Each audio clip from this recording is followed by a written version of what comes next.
हो मुंडियां नू चढ़दी ठारी ठारी ठारी ओदी हीट ते मर जानी पाउंदी भंगड़ा अंग्रेजी बीट ते। आज हमारे साथ मौजूद है गिप्पी। पंजाबी गानों से आग लगा देते हैं फैंस के दिलों में। अपनी एक्टिंग से जो फैंस का दिल उन्होंने जीता है, आज एक नई फिल्म लेकर हमारे साथ मौजूद हैं। आइए मिलवाते हैं आपको पूरे स्टार कास्ट से।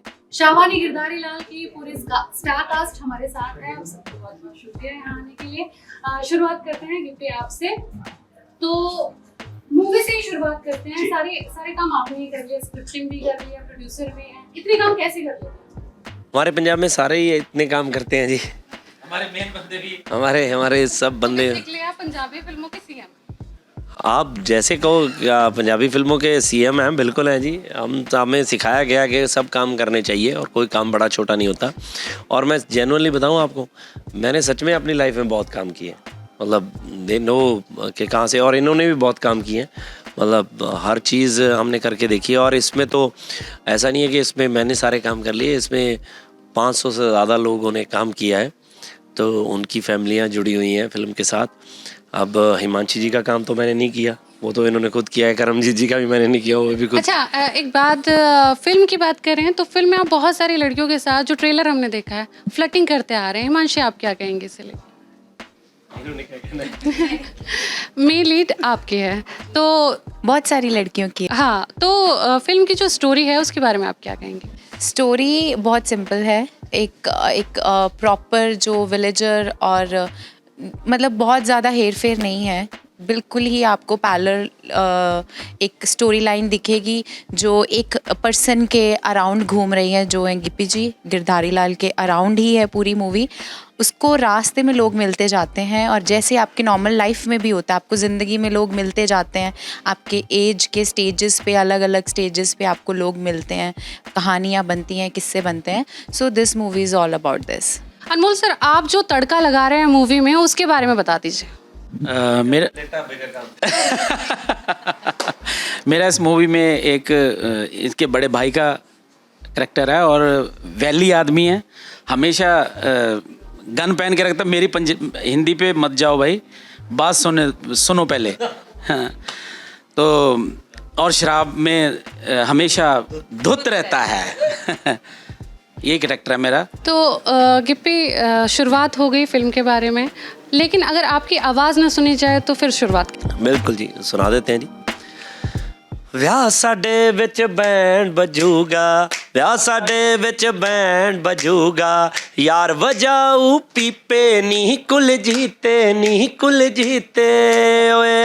ਮਾਪਿਆਂ ਦੀ ਤੂੰ ਧੀ ਸੁਨੱਖੀ, ਮਾਪਿਆਂ ਦੀ ਤੂੰ ਧੀ ਸੁਨੱਖੀ, ਯਾਰ ਪਿਆ ਬੀਤੇ ਨੀ ਕੁਲ ਜੀਤੇ। माशाल्लाह, बहुत प्यारी आवाज़ है आपकी। अच्छा, एक और चीज़ आपके बारे में सुनी, आपने अपने रिश्तेदारों से बड़ा उधार लिया था? पहले लिया था जी, हाँ। अब वो लेते नहीं है वापस, वो कहते हैं हम क्यों वापस लें, वो उधार कहते हैं, अब बोलते हैं कि इसको पैसे दिए हुए हैं, कोई वापस नहीं ले रहा। सो बट हाँ, क्योंकि जिस वक्त मुझे बहुत ज़रूरत थी, बहुत ज़्यादा ज़रूरत थी, तो उन्होंने उस वक्त मेरी हेल्प की। काफ़ी मेरे रिलेटिव्स ने, काफ़ी मेरे कज़न्स ने जो बाहर थे, इवन वो भी बहुत बड़ी जॉब पे नहीं थे, मतलब कोई रेस्टोरेंट में काम कर रहा है, कोई कहाँ बेचारा काम कर रहा है, कोई मुझे 500 यूरो भेज रहा है, कोई 1000 पाउंड भेज रहा है, उन्होंने भेजे। मैंने एल्बम्स की, बट क्या हुआ कि इतने पैसे उन्होंने भेजे भी, मेरी एल्बम फिर नहीं चली। तो मतलब हाँ, काफ़ी कुछ यहाँ पे मतलब प्रमोशन के लिए इतने पैसे नहीं। मुझे था कि यार ऐसे हो जाएगा, बाद में पता चला कि यार टीवी चैनल्स पे भी इतने पैसे चाहिए, क्योंकि जिस दौर में मैं आया था ना, वो बहुत ही गड़बड़ वाला टाइम था। उस टाइम ताज़ा म्यूज़िक वीडियो शुरू हुए थे। I am talking about 2000। मेरी पहली एल्बम 2000 में आई थी। इट्स बीन मतलब 22 ईयर्स नाउ। तो उस वक्त म्यूज़िक वीडियो शुरू ही हुए थे, और उससे पहले क्या था, करमजीत जी मेरे से पहले फील्ड में थे। जब ये आए थे तो उस वक्त सिर्फ एल्बम आती थी, उसका म्यूज़िक वीडियो नहीं आता था, एंड पोस्टर लगते थे तो एल्बम रिलीज़ होगी, तो मैक्सिमम 40-50 हज़ार में पूरी एल्बम बन जाती थी, है ना। तो जब मैं आया तो तब मेरी एल्बम पहली बनी थी 1.5 लाख रुपए में। अतुल शर्मा जी का म्यूज़िक था, 8 गाने थे, बट हमें था कि यार यही बनाना है, तो म्यूज़िक वीडियो चल पड़े। कहते अब म्यूज़िक वीडियो शूट करना पड़ेगा। 1.5 लाख रिम्पी प्रिंस ने शूट किया था, तो उनका काफ़ी नाम था उस वक्त। तो इस चक्कर में बहुत पैसे चाहिए थे, बहुत कुछ हुआ लाइफ में चलते। और आज आप यहाँ पे हैं। फिल्म के बारे में बात करते हैं। जो स्टोरी आपने लिखी, क्या दिमाग में आया था कि इस तरह की फिल्म बनानी है, ये लिखना है, ये करना है? एक्चुअली ऐसा ये जो करैक्टर है गिरधारी लाल, हमारे पंजाब में बोलियों में यूज़ किया, फोक गायकी में, वहाँ पे हम इसको यूज़ करते थे। बेसिकली इसका जो कोई भी फैमिली में करैक्टर होता है, जिसको जहाँ गांव में ऐसे 2-3 करैक्टर होते हैं जिनको बेचारे थोड़े स्लो होते हैं, जिनको बोलने का बेचारे बोल सकते हैं कि थोड़े बुद्धू से करैक्टर है, हाँ बुली करते हैं ना, मतलब गिरधारी लाल है, इसको कुछ नहीं पता ना, मतलब वो इसको नहीं पता चलेगा, अरे इधर कर वो कर, ऐसे करते रहते हैं, हाँ बोले से बंदे। But he is always happy, उसको कोई लेना देना नहीं है। उसको लगता है कि कोई बात नहीं, सब गांव में ऐसे हैं कि उसको बोलते हैं कि यार ये उठा के वहाँ पे रखा, तो वो उठा के जा रहा है, उसका कोई लेन देन भी नहीं है उससे। वो ये पूछते नहीं कि भाई तू क्यों नहीं उठा रहा, वो सबके काम आता है और खुश रहता है कि सबके काम करके ना। सो वैसा एक करैक्टर है जो दिल से बड़ा सच्चा है, ऑनेस्ट है। बट हाँ, थोड़ा उसको कई बार समझ नहीं आती कि मुझे इस जगह पे ये बात बोलनी चाहिए या नहीं बोलनी चाहिए, है ना। तो वो अपनी ज़िंदगी में कोई अपना लाइफ पार्टनर ढूंढ रहा है, अपना प्यार ढूंढ रहा है, तो अब उसको पता नहीं है कि मतलब कैसे मैं जाऊँ। तो जिस लड़की को भी देखता है उससे 2 मिनट बात करता है तो उसको उससे प्यार हो जाता है। और अच्छे अच्छे कमेंट्स भी किए हैं, कॉम्प्लीमेंट्स भी दिए हैं आपने लड़कियों। एक आध याद है तो सुना दीजिए। पीले सूट च तां जमां ही प्रिंट लगदी है, जे नहीं तबार तां लड़के देख ले किथे। हाँ, ये I can see that. Himanshi, अब आपसे जानना चाहेंगे, आपके करियर की शुरुआत मॉडलिंग से हुई, उसके बाद बिग बॉस के बाद आपको जो फेम मिला है, और अब तो कितना चेंजेस जो आपने देखे हैं इस सफ़र में? बिग बॉस मेरे लिए एक टर्निंग पॉइंट था, बिकॉज़ मैं बहुत ही ज़्यादा इंट्रोवर्ट इंसान हूँ। मुझे I am anti social person. अकेले रहना, ज़्यादा लोगों से नहीं मिलना, मुझे basically you can say that मुझे पीपल एंग्जाइटी है। तो बिग बॉस के जाने से पहले मैं हर चीज़ को ऐसे सोचती थी कि ओ अच्छा, मैं पार्टी में जाऊँगी तो मेरे काम पे फ़र्क पड़ेगा, मैं ज़्यादा लोगों से मिलूँगी तो बोलचाल होगी, मैं बहुत ज़्यादा इमोशनल पर्सन हूँ, तो मैं अपने इमोशंस को बड़ा कीमती मानती हूँ कि मैं मतलब कोई मेरे को अच्छी वाइब देगा तो मैं अपना जो इनर सेल्फ है मैं किसी के सामने रख ना दूँ, परोस ना दूँ। तो मुझे बड़ा डर था। बिग बॉस जब मैं गई, मेरे खुद के बहुत सारे वहम टूटे। बिग बॉस मेरे लिए एक बहुत बड़ा टर्निंग पॉइंट इसीलिए था, मेरी लाइफ टोटली चेंज हो गई, उससे 360 डिग्री टर्न हुई। बहुत सारे लोग मेरी लाइफ से माइनस हुए, बहुत सारे लोग प्लस हुए, एंड मुझे ये लगा कि काम के साथ साथ मैं फ़न फैक्टर भी ऐड कर सकती हूँ, जो कि मैं टोटली रूल्स पे चलती थी कि नहीं अभी वो टाइम नहीं आया, अभी वो टाइम नहीं आया, मुझे ये अचीव करना है। हर 6 महीने बाद एक नया गोल सेट कर लेती थी, वेकेशन पे नहीं जाना। सो वो कहीं ना कहीं फ्रस्ट्रेशन अंदर बढ़ती गई। तो जो मुझे मतलब ऐसे लगने लगा कि life is a hard thing, जो काम ईजिली मिल रहा था उस तरफ से मेरे को कभी कोई प्रॉब्लम नहीं आई। सो बिग बॉस ने मुझे काफ़ी चेंज किया। यस, आपको पंजाब की ऐश्वर्या का खिताब मिल गया है, लोग बहुत पसंद भी करते हैं। अब बिग बॉस की बात करें तो आसिम के भाई वहाँ हैं, उसे लेके हाल फिलहाल में जो चर्चाएं चल रही हैं उसे लेकर आप क्या कहेंगे? ऑनेस्टली स्पीकिंग मैंने वो फॉलो नहीं किया है, बिकॉज़ मैं यहाँ पे अवेलेबल नहीं थी, और टू बी वेरी ऑनेस्ट अभी इतना कोई जो शो का फॉर्मेट है वो उस तरीके से चल भी नहीं रहा है। सो मैं ज़्यादा फॉलो नहीं कर रही हूँ, टू बी वेरी ऑनेस्ट। और आसिम से जिस तरह उनके भाई को कंपेयर किया जाता है, उनकी पर्सनैलिटी को आसिम की पर्सनैलिटी से कंपेयर किया जाता है, उसे लेकर क्या कहेंगे आप? सी जस्ट बिकॉज अगर आप एक टीवी शो के ज़रिए से देखोगे बिग बॉस को, तो वो आपको एक एंटरटेनिंग पैकेज लगेगा। जैसे हम फिल्म में कैरेक्टर प्ले कर रहे हैं, अगर वो मुझे छेड़ रहे हैं तो इट डजंट मीन कि वो रियल लाइफ में भी ऐसे होंगे। वो हम लोगों को एंटरटेन करने के लिए एक पोर्ट्रे कर रहे हैं, वहाँ पे सब लोग एक कैरेक्टर प्ले कर रहे हैं। तो आप अगर उसको हमें बेसिकली देखा जाए, हमें पे किया जाता है, हमें वीकली पेमेंट मिलती है उसकी, तो वो हमारा एक जॉब का पार्ट है। तो हम एक कंप्लीट टीम आती है, हम एंटरटेन करते हैं, उसको एक रियलिटी शो का नाम दिया जाता है। जैसे आप अभी अपनी जॉब कर रही हैं, मैं आपको इंटरव्यू दे रही हूँ, तो मैं आपके साथ ऐसी बातें कर रही हूँ ताकि हमारा एक प्रॉपर एक शो बने और लोगों तक पहुँचे। सो बेसिकली वो शो भी ऐसा ही है। कंपेयर करना, फैमिलीज़ के बहुत सारे मेंबर एक जैसे होते हैं, but he is a mature guy, और वो अपनी तरीके से अगर खेल रहे हैं तो let's just not interfere in this. Himanshi, आपका शादी के बारे में क्या ख्याल है? नो शादी ना अभी तो इन्होंने मुझे पहली फिल्म दी है, अभी तो स्टार्ट हुआ है, अभी कोई शादी वादी का सीन नहीं है। बात करते हैं आगे पाइपलाइन में क्या क्या फ्यूचर देख रही हैं, बॉलीवुड आगे क्या क्या आपने सोचा है? ऑनेस्टली पंजाब अभी जो है उसका जो फिल्म करियर है वो इतना वास्ट हो चुका है, we don't need anybody else, हमें अभी किसी और की ज़रूरत नहीं है। इसीलिए मैंने बिग बॉस किया ताकि मैं नाम कमा के अपने शहर में वापस आ सकूं। मुझे बहुत लोग पूछते हैं आप बॉम्बे शिफ्ट हो गई हो, नहीं मैं आज भी चंडीगढ़ में रहती हूँ, क्योंकि ताकि मेरे लोग मुझे और अच्छे नज़रिए से देखें, ताकि मैं उनको यस बिल्कुल मैं अच्छे से रिप्रेजेंट कर सकूं उस चीज़ को। और अगर मैं आपसे भी मिलने आई हूँ, चाहे मैंने बिग बॉस किया बट मैं आज भी एक पंजाबी प्रोजेक्ट के साथ आई हूँ। सो मेरे लिए ये मैटर करता है कि पंजाबी में इतनी फिल्म्स हैं, and to be very honest जो OTTs आती हैं, जो फिल्म्स आती हैं, उसमें इंटीमेट सीन्स की बहुत डिमांड होती है।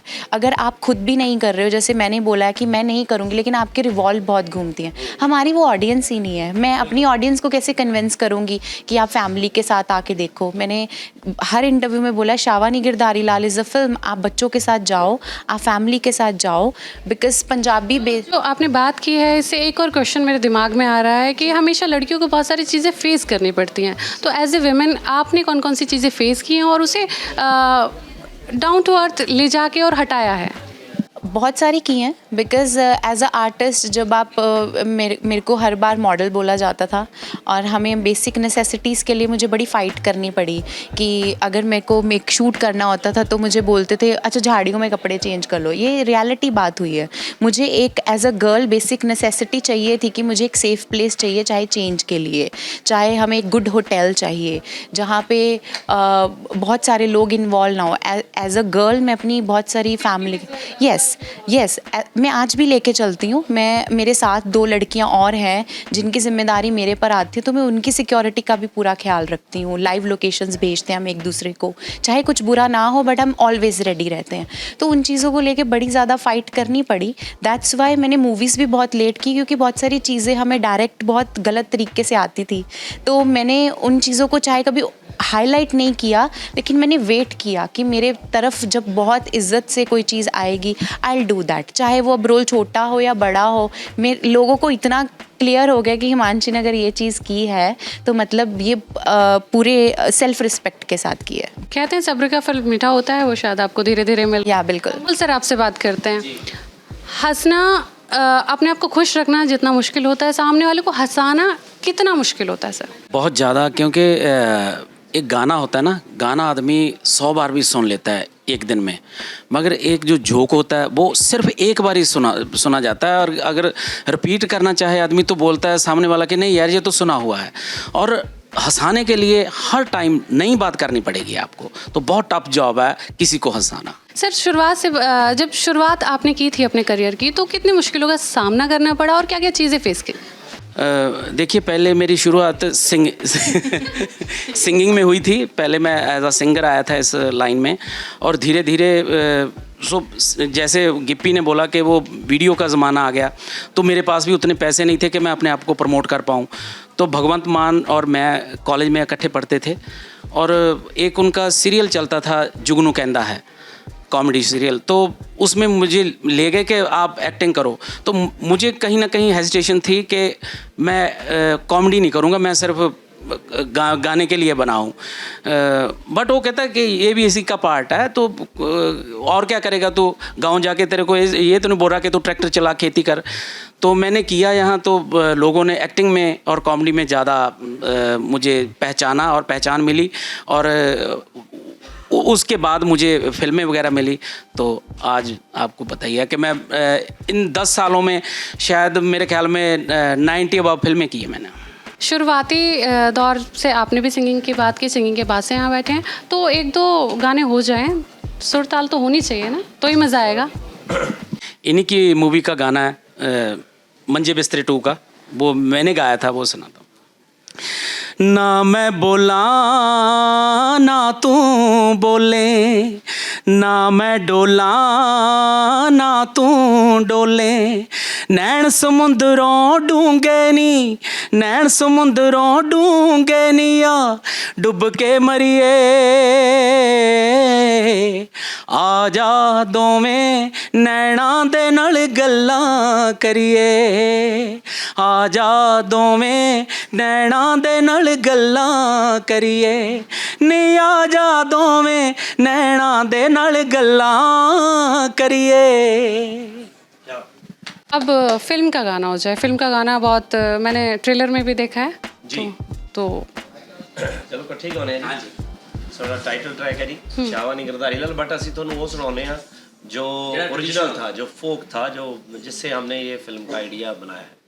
बल्ले नी गिरधारी लाल, शावा नी गिरधारी लाल, बल्ले नी गिरधारी लाल, शावा नी गिरधारी लाल, ओ जब मैं चली सिनेमा देखना फिर की होया ओ मेरे नाल नाल, चले नी गिरधारी लाल, बल्ले नी गिरधारी लाल, बल्ले नी गिरधारी लाल। चलिए, इसी के साथ आप सबको, आपकी फिल्म को बहुत बहुत शुभकामनाएं, बहुत चले, बहुत कमाई हो आपकी। और इसके साथ साथ आप भी हमारे व्यूवर्स को कह के जाइए कि न्यूज़ नेशन देखते रहें और इसी तरह आप सभी लोग यहाँ आते रहें। बिल्कुल जी, न्यूज़ नेशन देखते रहिए और ऐसे बड़े बड़े कलाकार आते रहें और देखते रहो। बिल्कुल जी। और 17th को हमारी फिल्म, बोलिए आप। 17th ऑफ दिसंबर को फिल्म आ रही है, हम सब लेके आ रहे हैं। हम न्यूज़ नेशन के माध्यम से आपको बताना चाहते हैं कि हमारी ये फिल्म बहुत ही प्यार से और बहुत ही एकता से बनाई गई है, तो आप ज़रूर देखें। शावानी गिरधारी लाल ज़रूर देखें। Thank you.